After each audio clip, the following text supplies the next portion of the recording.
Light is the magical stuff that we use to create our pictures. It's found all around us and comes from a variety of sources, both natural and man-made.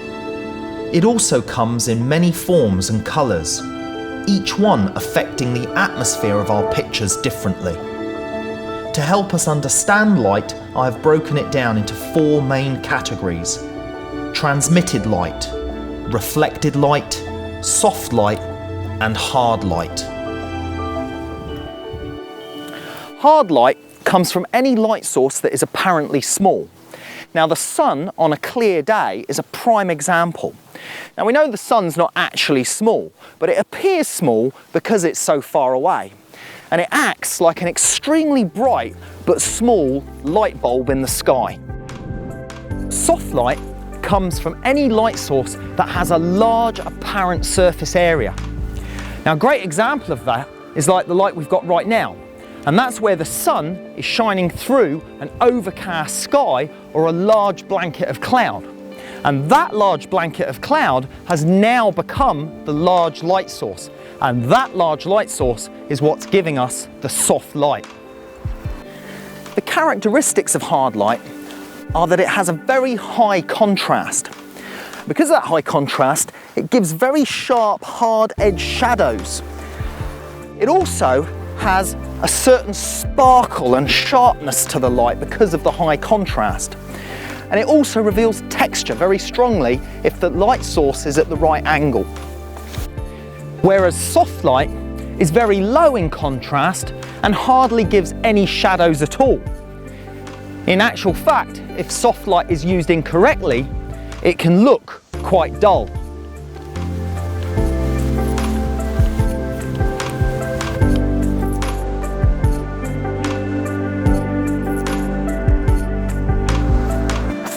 What type of light is best for photography? Well, right now is what photographers call the magic hour. And that's because it has all the magic ingredients. We've got soft light from this large light source above us, which is the sky. But we've also got hard light from the sun, which is setting over there, and it's cutting through the Earth's atmosphere, so it's reduced in intensity to a much more manageable level. And by combining hard light and soft light, makes the photographs much more interesting. Now, to add to that, we've also got transmitted light, and that means we can see the light source in the picture. Plus, we've got reflected light reflecting off the surface of the water and off the wet sand. And by putting all of those things together, we're going to get a fantastic image. And if I can just get this piece of driftwood to stay still, I think we're going to get the shot that we want. That's coming together really nicely. Just going to move that over a little bit. Some beautiful reflections off of the bit of wood. It's a little bit too close. Just going to move it back down there. And I want to be quite precise. Oh no, she moved out of the way again. Oh, still, that's quite a good result. Quite a good result. We got the water flowing by, got the bit of wood.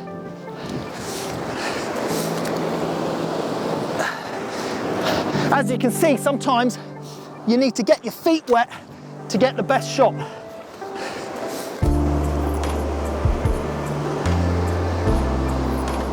For this shot, I was using a super wide-angle lens and experimenting in manual mode with shutter speeds from 1 to 6 seconds. I used a small aperture for maximum depth of field. To balance the light in the sky with my darker foreground, I used ND graduated filters, which we look at in depth in our travel and landscape course. To understand light better, start looking at it in different situations and try to figure out what you are seeing. Is it hard light, or is it soft light, or is it a combination of the two?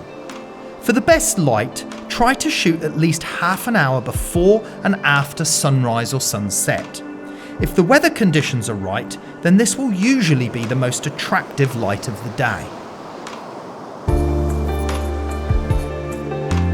We'll try a couple more shots before we pack home, and I can change out of these wet socks and shoes.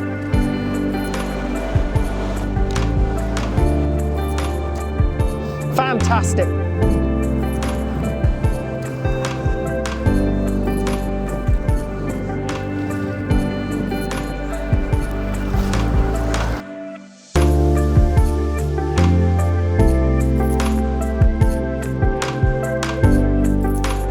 The magic hour is not the only time or light that we can shoot in. You can even take advantage of hard light at midday by shooting indoors. I'm going to show you how we can create stunning portraits with nothing more than a window and a reflector for lighting. So you don't have to shoot outdoors, and you don't need to shoot during the magic hour when it's that best light, because we can also work with light indoors. And one good opportunity to work with light indoors is to find a large north-facing window. Now I say north-facing because the sun moves across the sky on the south side, and in doing so you could end up having direct sunlight coming through a south-facing window. So it's usually better to choose a north-facing window, because then you're going to have a flatter, broader, softer light than you would with a south-facing window. So this is a north-facing window, and the beauty of this window is that it's very big. And remember, as we've already looked at, the larger the light source, the softer the light will be. And that's because the light can basically attack your subject and come in at the correct angle to illuminate more parts of your subject, and therefore create a softer looking image. Now this particular scenario with a large window is perfect for portraits. And I'm going to take some shots with my model just using these large windows and showing you how we can control the light, but how we can use another trick called a reflector to even enhance the picture further. So we have our lovely model Karis, who's going to pose for some portraits, and I'm just going to use the background area of the room as my background. There's a little bit of internal lighting that's a different colour balance. We'll talk about colour balance afterwards. But the key thing here is that this large window is going to act essentially like a large softbox and create a lovely soft illumination on Karis. Then we're going to look at how we're going to deal with this shadow side on Karis. So if you kind of direct your body a little bit more this way, please, Karis. I'm just going to frame up the shot on Karis, focusing on the eyes, just doing a test shot to check the exposure. And the exposure looks very good, and we have beautiful soft lighting on one side of the face. But what we can see is that this side of the face is in strong shadow, because all of the directional light is coming from this way. So the reason we have this lovely soft light is because of this broad, large light source from this very large window. And that's creating the light similar to we'd have in a studio with a very large softbox. But as we can see, that side down here is dark and in shadow. But there are some tools that we can use to overcome that problem. And those tools are called reflectors. And here I have a typical reflector that you can purchase. It's a fold-up style silver reflector on one side and white reflector on the other. Now, if our assistant Ashley holds this in position, we'll be able to see how that reflector dramatically changes the light on our model. And you can see now that that shadow side is completely filled in with light. And if we take it away, please, Ash, you see there it's dark, and now we bring it back in again, and we can see that shadow side is illuminated. Now, we don't even need to use a traditional reflector. We could actually even get away by using a large piece of white board, in this case a piece of foam core or foam board, and they're really good as reflectors because they're nice and rigid and they're lightweight. And if we look at the side of Karis's face, when we bring the reflector in, you can see that huge change in the lighting that's made just from the light bouncing off this reflector.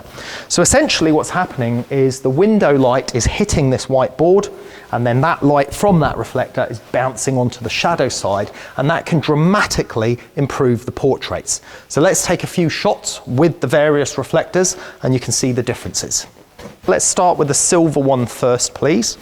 And I'm going to take the same shot, same exposure settings, nothing's going to change there. So let's line up the shot. Just turn your head slightly that way. That's it, good. We're going to bring the silver reflector in, please, Ashley. And turn it until here we go. Let's focus. A little bit of a smile for me there, please, Karis. That's lovely. And now let's take that away and let's switch that out for the white reflector, please. And The white reflector comes in, even closer for me, please, Ash. That's it, and a beautiful soft light has now been afforded from the white reflector.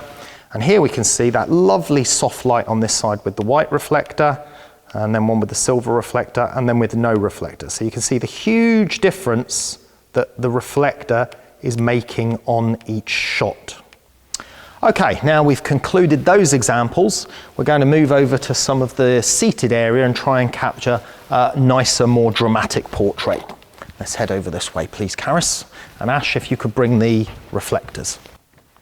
So, Karis, if I can get you to sit round about here, please, and then we'll use this window light while you adopt a pose sat in there. And then, Ash, if you can come down here with the reflectors, and then we can show with and without the reflectors. And I'm just going to try and calculate my composition first of all on this shot.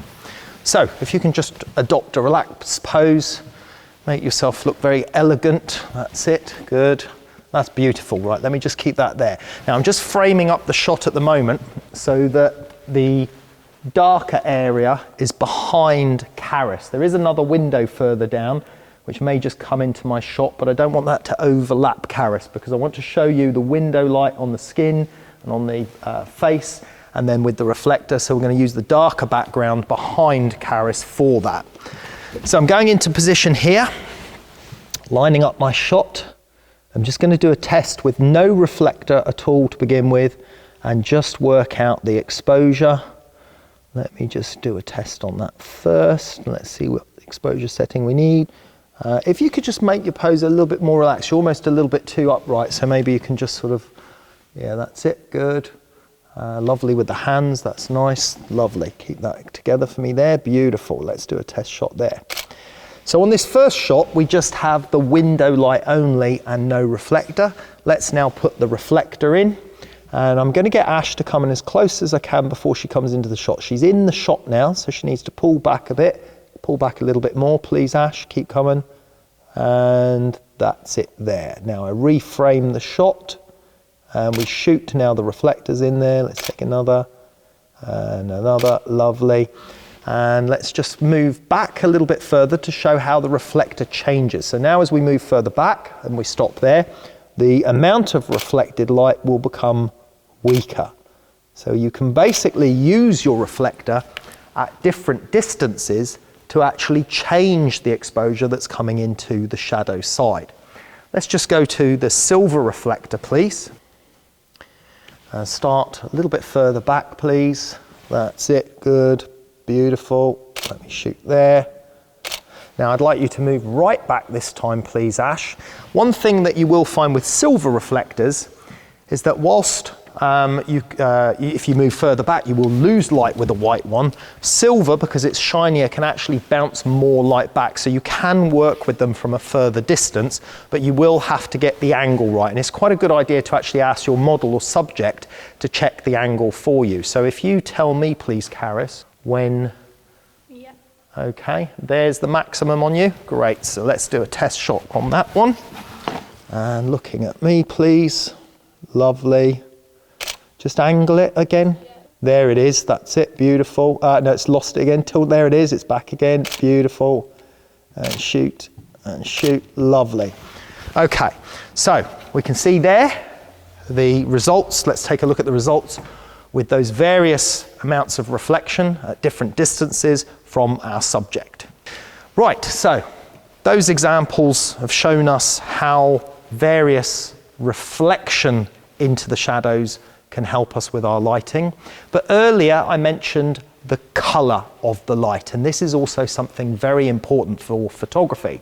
Right now we have daylight coming through this window, and daylight has a particular colour balance. The lighting we have over in the background, which is artificial lighting, in this case tungsten lighting, it has a different colour balance.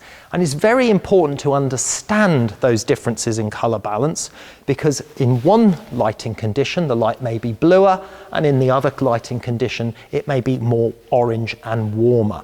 And in your camera we have settings called auto white balance and various presets for controlling the colour balance of light. So let's take a look at those. Now in your camera, you may have noticed that there are settings for something called white balance. Now white balance is where we correct for those different colours of light. Now currently on my camera, the white balance is set to the sun symbol, which represents daylight. And that's because I was shooting over there using the daylight that was coming through the window. So my white balance needed to match the light source that I was shooting with. I'm now going to just take a picture of the lovely dome section at the end of the hall here, but we can see that that light is predominantly artificial light. And in that instance, it is tungsten lighting. So I will need to change my white balance to tungsten lighting in my settings, using the settings here. But first of all, I'm going to show you what it would look like if I shoot it on the wrong color balance and then the correct balance. And then we'll talk a little bit about auto white balance. So let's take this first shot on the daylight color balance. And now let's modify that to the tungsten white balance setting.